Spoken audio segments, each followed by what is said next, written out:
Hello, welcome to my latest update on mental health in the newspapers. I've got two articles I'm going to talk about today, both from the Sunday Times on the 21st of June. The first one's about the increased number of people from Britain suffering from anxiety, depression and post-traumatic stress disorder due to the coronavirus pandemic. And the second is about the London Mayor, Sadiq Kahn, admitting to mental health problems due to the pandemic. I'm Dr Beth Colby, I'm a psychiatrist in London. The first article I'm talking about is by Andrew Gregory, who's the health editor of the Sunday Times. In the news section, he had an article called "Doctors on War Footing to Tackle Surge in PTSD."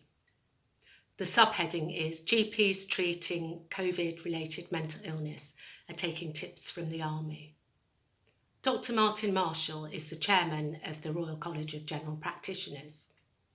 He said that months of isolation, economic devastation and the loss of relatives, friends and loved ones are wreaking havoc on the nation's mental health.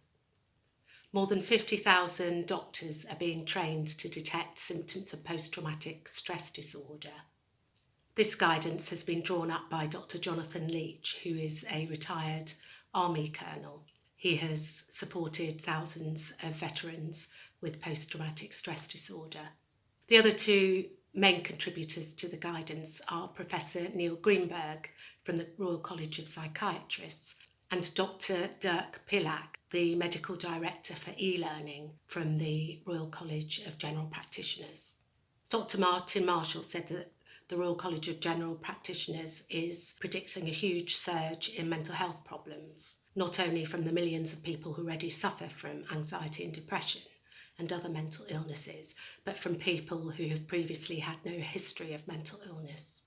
There's been anxiety in children not going to school, people taking GCSEs and A-levels, some of them devastated that they won't be able to take the exams and perform well. University students worried about their life prospects, elderly people living alone, trauma in health and care workers whose patients have died of coronavirus, as well as parents struggling to homeschool, people who've lost their jobs, people who've had to fire people from their jobs. Dr Marshall said that people got through the first weeks of the pandemic due to adrenaline, but now the pressure is just starting to come off. The adrenaline is starting to drop and people are really starting to struggle.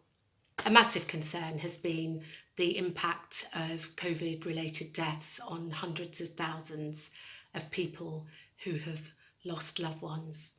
They've had difficulty grieving because they haven't been able to say their last goodbyes, hold their relatives' hand, or even visit them or going to the funerals. Some people were displaying signs of guilt, others of anger, and the sense of injustice of it all, that their loved one had died, and worries whether they could have done anything to prevent it.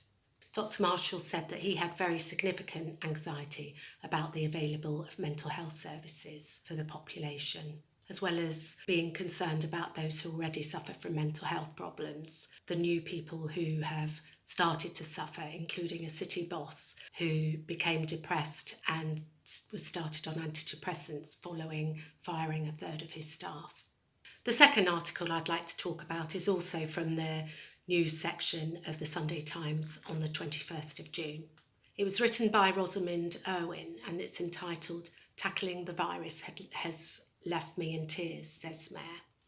Sadiq Kahn has said that the lockdown has left him lonely, quite tearful and fragile. He opened up about his mental health difficulties during the coronavirus so that people would not see him as, and I quote, "an alpha male who demonstrates his virility to being superhuman." He said that the past 10 to 11 weeks have been the hardest of his professional career and he's cried many times during the pandemic, especially when a bus driver from London died. His late father, Amanullah, drove the number 44 bus. He said as well as being quite sad and quite tearful, he was angry and frustrated at times. This frustration stemmed from the fact that he wasn't invited to the government's emergency COBRA meetings. In February, he wrote to the Prime Minister requesting to be part of the meetings, but was not invited until the 16th of March.